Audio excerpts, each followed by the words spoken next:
Bien, chicos. Entonces, ya hemos discutido lo que es la derivada.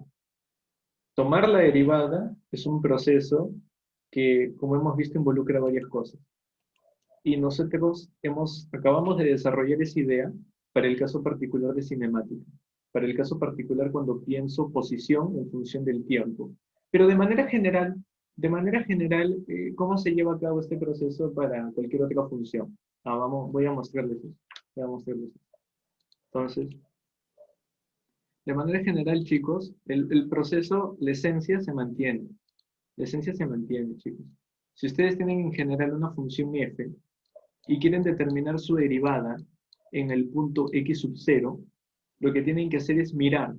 Tienen que mirar ese punto x sub 0. Y mirar ese punto x sub 0 significa, por supuesto, también mirar a la imagen.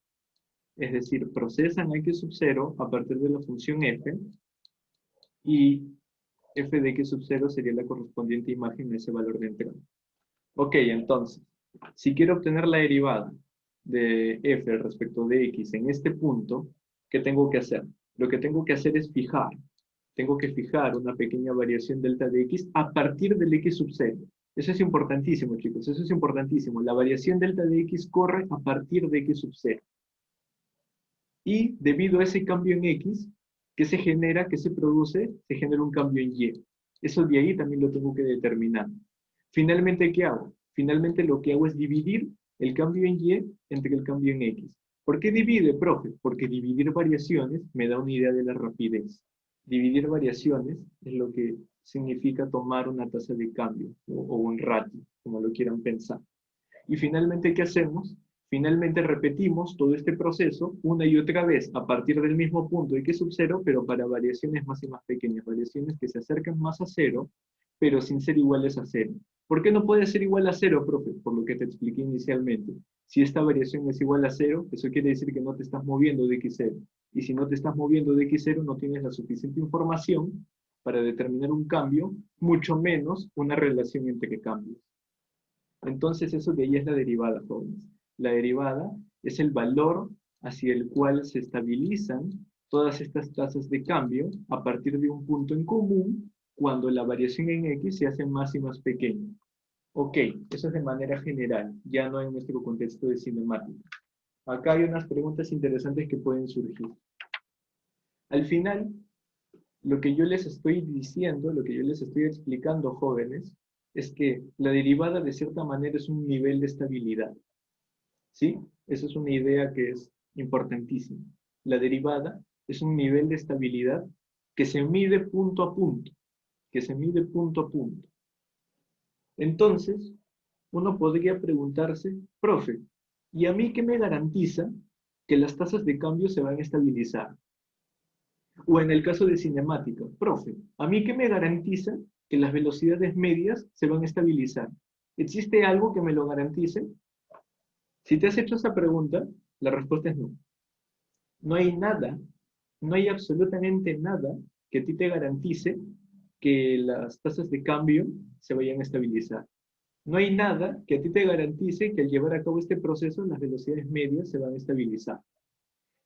Es por eso que en sus cursos de cálculo, una de las cosas que ustedes van a hacer es ver qué tiene que pasar para que la derivada exista.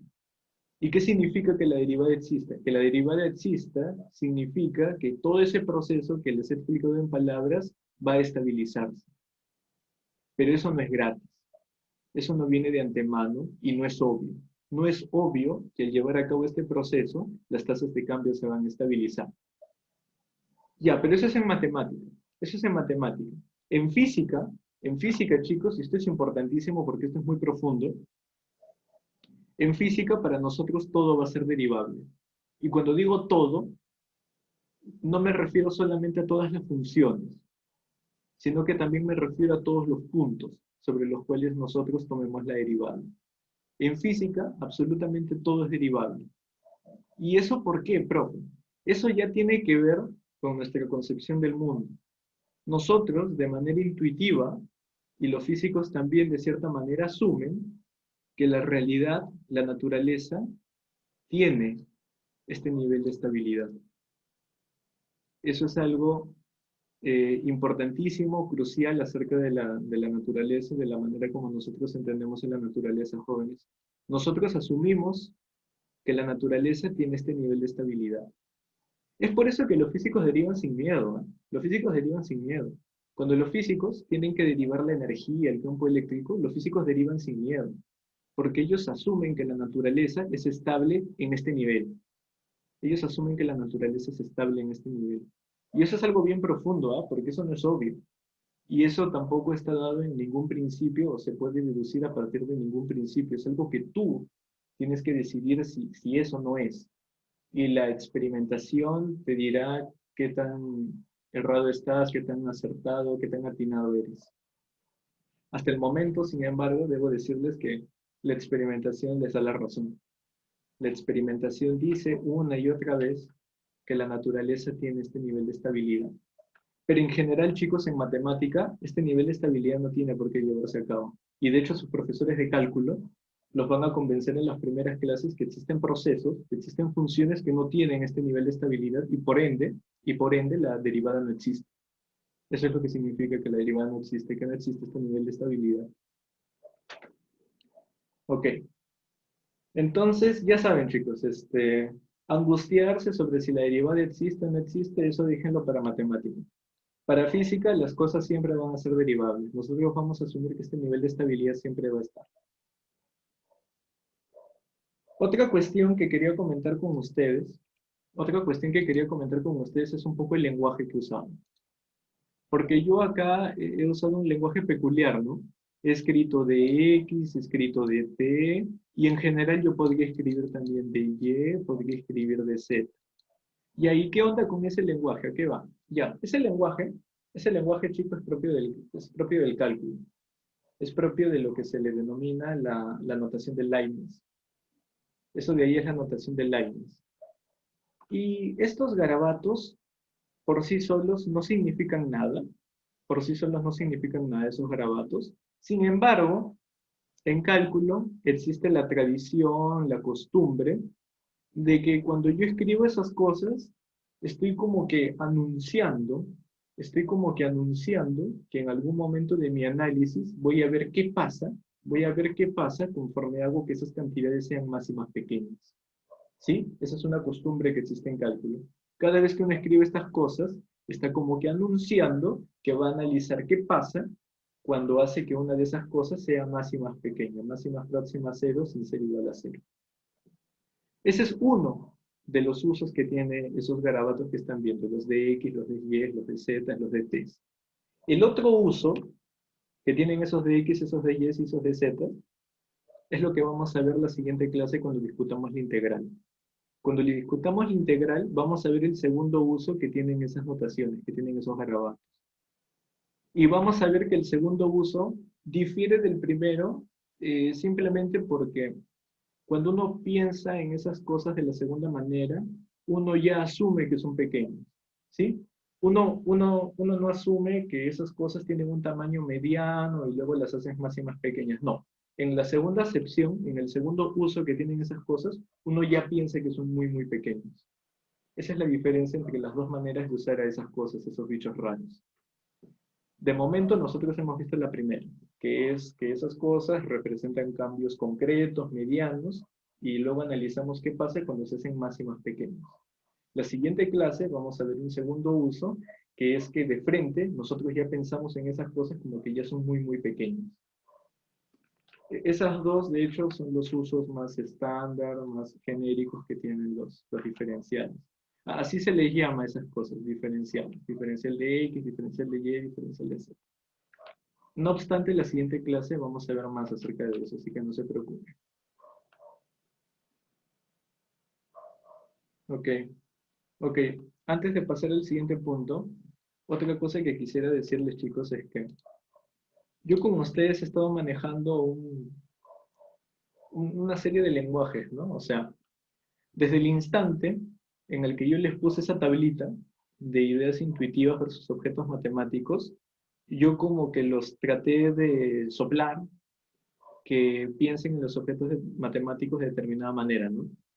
Yo a ustedes les estuve repitiendo y soplando una y otra vez que piensen en los vectores como desplazamiento, que por favor piensen en los conjuntos como propiedades, que por favor piensen en las funciones como procesos.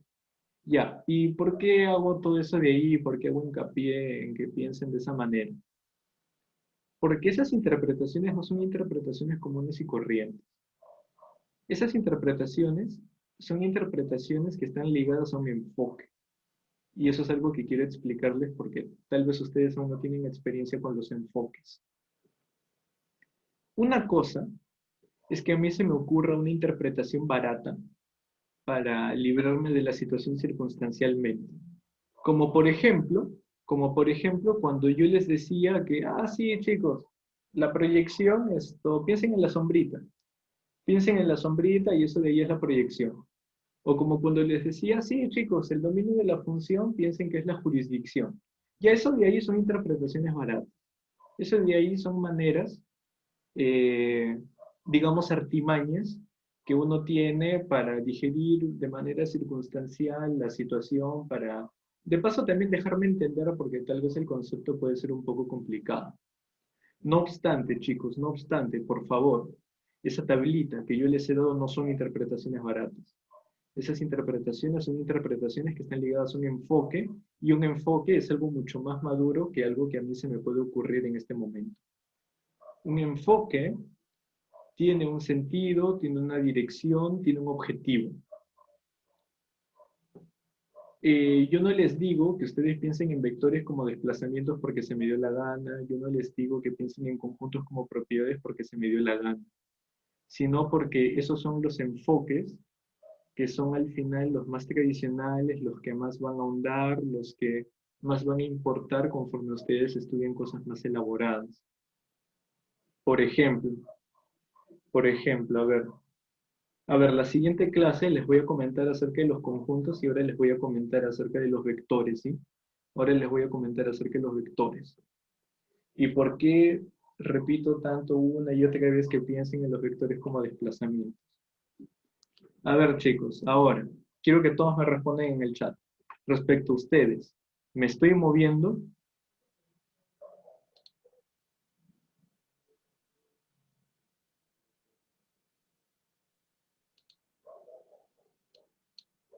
Respecto a ustedes, chicos, ¿me estoy moviendo o no me estoy moviendo? ¿Me estoy desplazando o no me estoy desplazando?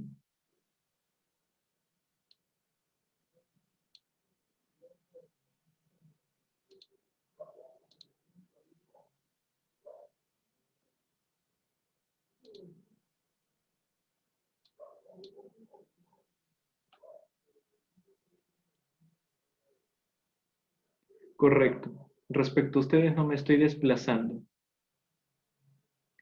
Ahí es a donde quería llegar, chicos.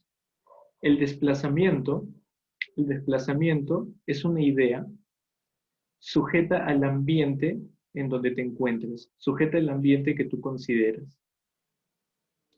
Ustedes, de manera natural, consideran que el ambiente es el espacio, consideran que el universo es el espacio. Entonces, claro, lógicamente ustedes dicen, el profesor no se mueve en el espacio, y como el profesor no se mueve en el espacio, entonces no se está desplazando. Ya, pero ¿qué tal si ahora cambio mi ambiente? ¿Qué tal si ahora mi ambiente ya no es el espacio? ¿Y qué tal si ahora mi ambiente es el espacio-tiempo? ¿Me estoy o no me estoy desplazando? La respuesta es sí, sí me estoy desplazando. Para el espacio-tiempo, en el ambiente del espacio-tiempo yo me estoy moviendo. Porque a pesar de que mi posición en el espacio es la misma, me estoy moviendo en el tiempo a lo largo con ustedes. Yo me estoy moviendo en el tiempo, así como ustedes también se están moviendo en el tiempo en estos momentos. ¿Se dan cuenta? Se dan cuenta de que la idea de desplazamiento realmente está sujeta al ambiente en donde te encuentres. Entonces, ¿nosotros qué teníamos? Nosotros al inicio teníamos un plano, ¿no? Yo les dije que consideren de manera inicial un plano como su universo, su ambiente.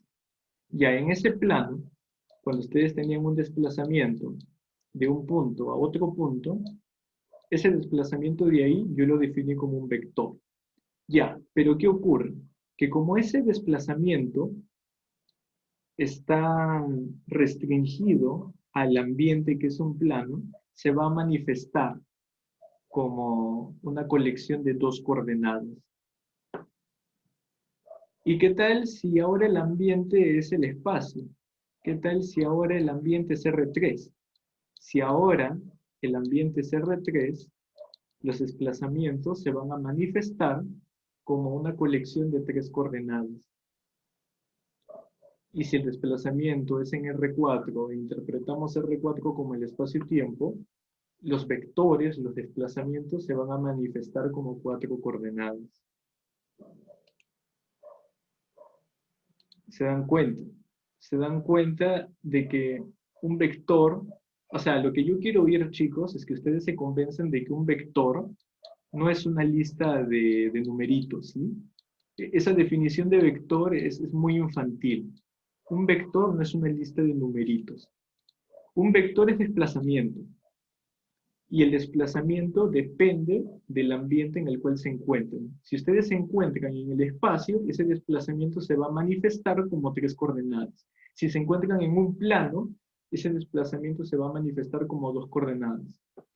Ahora, yo les coloco en la siguiente situación. ¿Qué tal si era su ambiente? ¿Qué tal si ahora su ambiente es algo más abstracto? ¿Qué tal si ahora su ambiente es el espacio de matrices de tamaño 2×2? ¿Qué tal si ahora su ambiente, su universo, es el conjunto de todas las matrices habidas y por haber de tamaño 2×2? ¿Y qué tal si en este punto se encuentra una matriz, digamos la matriz A, y en este punto se encuentra otra matriz, digamos la matriz B? Claro, como estamos en el universo de matrices, cada punto representa una matriz. Entonces, este desplazamiento de acá, ese vector, ir de A hacia B, ¿cómo se va a manifestar en el espacio de matrices 2×2? En el espacio de matrices 2×2, ese vector, ese desplazamiento, se va a manifestar como una matriz 2×2. ¿Se dan cuenta? Se dan cuenta que al final, lo único que importa de los vectores es que son la abstracción perfecta de desplazamiento. El resto es circunstancial, chicos, el resto es circunstancial. Dependiendo de cuál es tu ambiente, ese vector se va a manifestar de distintas maneras. En este caso, porque tu universo es el espacio de matrices 2×2, tu vector, tu desplazamiento va a ser matrices 2×2. ¿Por qué va a ser una matriz 2×2? Porque la única manera de ir de una matriz hacia otra matriz es que le sumes pues otra matriz. Que le sumes otra matriz, llamémosle V. Profe, y si yo me encontrara en el espacio, en el conjunto de los números complejos, si te encuentras en el espacio, en el universo de los números complejos, si quieres ir de un número complejo a otro número complejo, el desplazamiento se va a manifestar como un número complejo. Si me han entendido eso de ahí, en primer lugar los felicito. En primer lugar los felicito porque es algo que inclusive muchos universitarios se rayan y se loquean. Porque más adelante en sus estudios, los universitarios están estudiando álgebra lineal, ese tipo de cosas, y el profesor les dice que un vector es y el profesor les dice que una matriz es un vector. Y los alumnos se rayan porque dicen que ¿cómo es posible que una matriz sea un vector o si un vector es una lista de 3 o 2 numeritos? No, es que repito, no. Un vector no es una lista de 3 o 2 numeritos, esa es una concepción muy infantil de las cosas. Un vector es un desplazamiento y el desplazamiento es una idea sujeta al ambiente donde te encuentres. Si te encuentras en el universo de matrices, te vas a desplazar a través de matrices. Si te encuentras en el universo de números complejos, te vas a desplazar a través de números complejos. Si te encuentras a través de la recta, te vas a desplazar a través de números. Y eso es lo que ocurrió, ¿no? Eso es lo que ocurrió cuando fijamos el sistema de referencia a lo largo de la recta, los vectores. Yo les dije que se simplificaron a números, pero no es que se simplificaron a números, es el mismo vector. Es el mismo vector, solo que por el grado de libertad se está manifestando de otras maneras. Si yo le doy otro grado de libertad, si yo considero que mi ambiente es un plano o el espacio, ese vector va a tener tres coordenadas. Pero si yo considero que mi universo es la recta, ese vector se va a manifestar como un número. Eso es lo que hicimos en el MRU, si se dan cuenta. A ver, chicos, los leo en el chat. ¿Se ha entendido la idea de que los vectores son desplazamiento? Ahora me creen cuando les digo que los vectores son desplazamiento y, no sé, tal vez ahora aprecien un poco mejor la tablita, ¿no? Realmente esa tablita es una de las cosas más profundas que yo les he dejado y una de las cosas que más les va a servir a la larga. Los leo en el chat, chicos. ¿Se ha entendido la idea de desplazamiento? De que los vectores son realmente desplazamiento y el desplazamiento es una idea sujeta al ambiente donde te encuentres.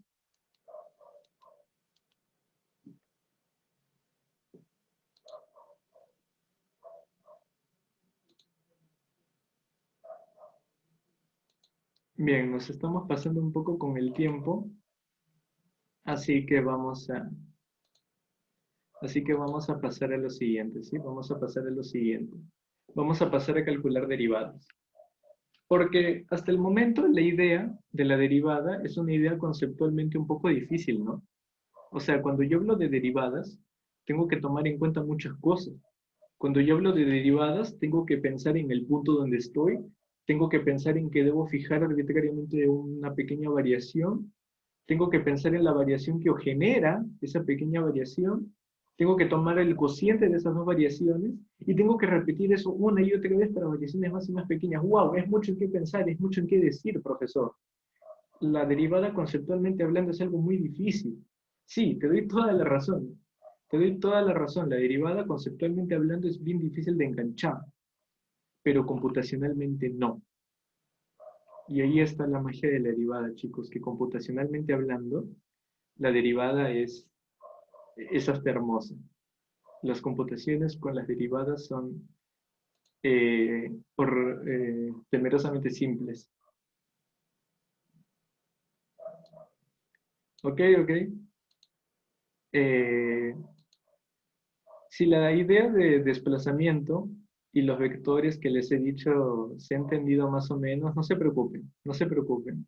El día de hoy la verdad es que hemos visto muchos conceptos el día de hoy, así que no espero que los asimilen a la primera y mucho menos espero que los dominen a la primera. Como a mí me gusta decirles, les he enseñado los pasos de baile, no espero que bailen, ¿sí? No espero que bailen. Pero es cuestión de tiempo, es cuestión de que lo asimilen y también es cuestión de que lo vean ustedes mismos.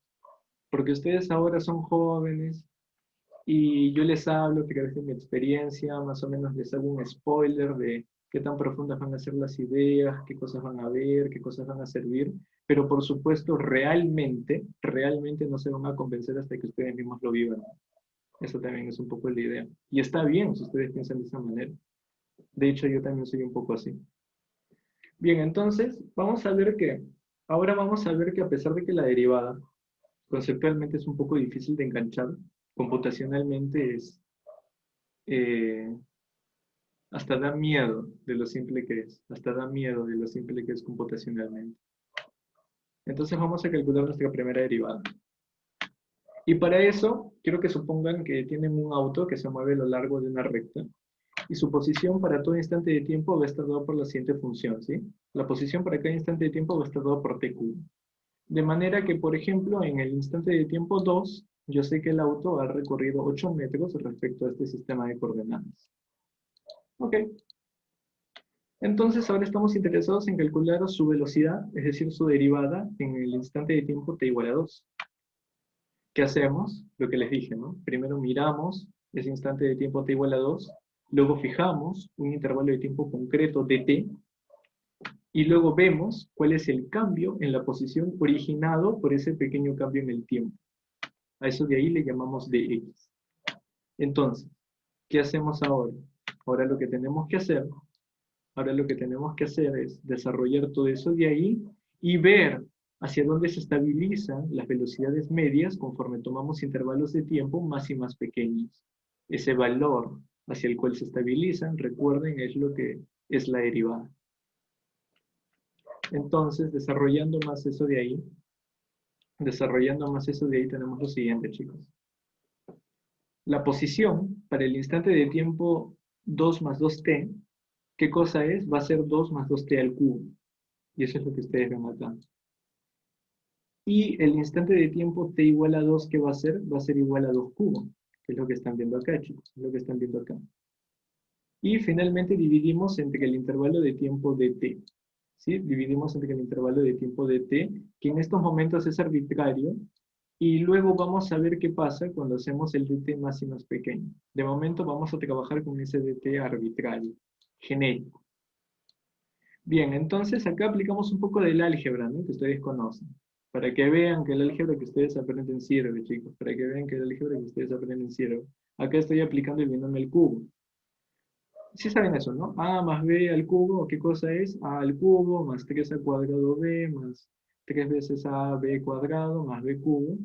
Y por supuesto tienen que sumar eso de ahí, ¿no? Que es como que hace el papel de una posición inicial, por así decirlo. Bueno, vemos rápidamente que este con este se va. Y al momento de dividir el dt, noto algo bien curioso, ¿no? El momento de dividir el dt entre la expresión que vemos ahí, vemos lo siguiente.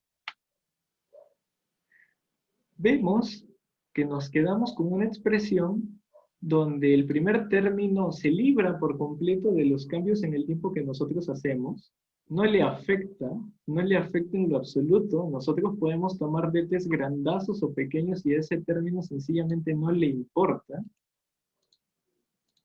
Y también tenemos otros términos que sí dependen del dt que nosotros hemos fijado.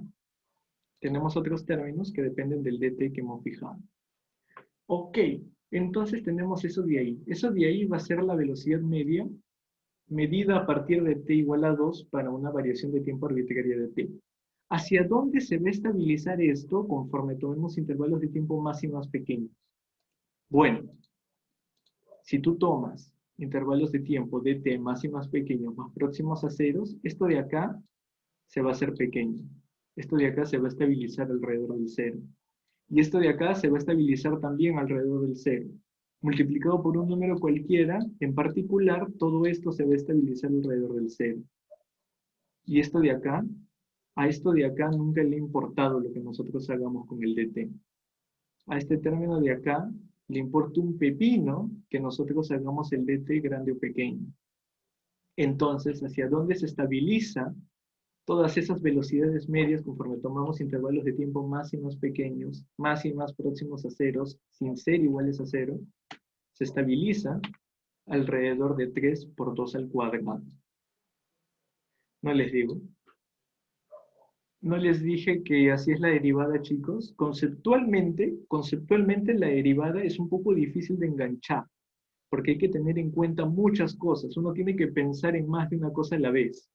Pero computacionalmente es mágico. Computacionalmente se simplifica mucho la situación. Muy bien. Ahora quiero que se den cuenta de lo siguiente, chicos. Y ya con esto terminamos la clase de hoy día. Eso de ahí es la velocidad, es la derivada en el instante de tiempo t igual a 2. Ya, pero el instante de tiempo t igual a 2 no tiene nada de especial. ¿Sí? El instante de tiempo no tiene nada de especial. Así que podemos ejecutar este proceso de tomar la derivada para cualquier instante de tiempo t' que corresponda al movimiento de la partícula.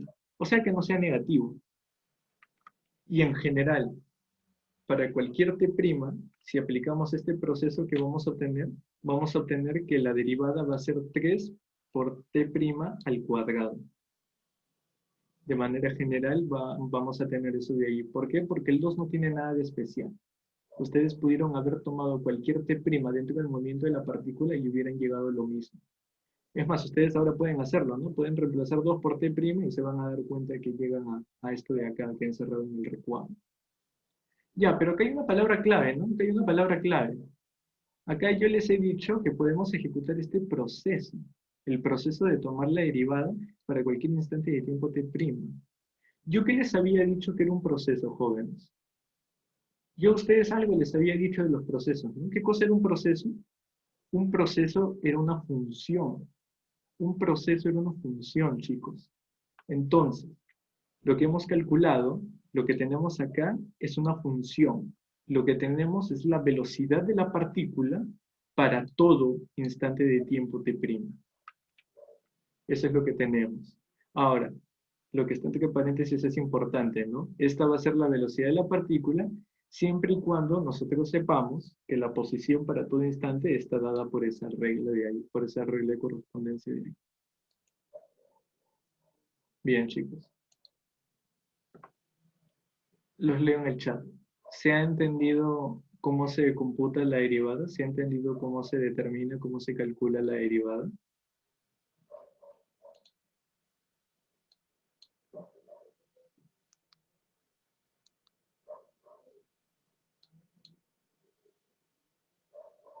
Bueno, voy a dejar de grabar porque hasta acá llega la clase de hoy día, pero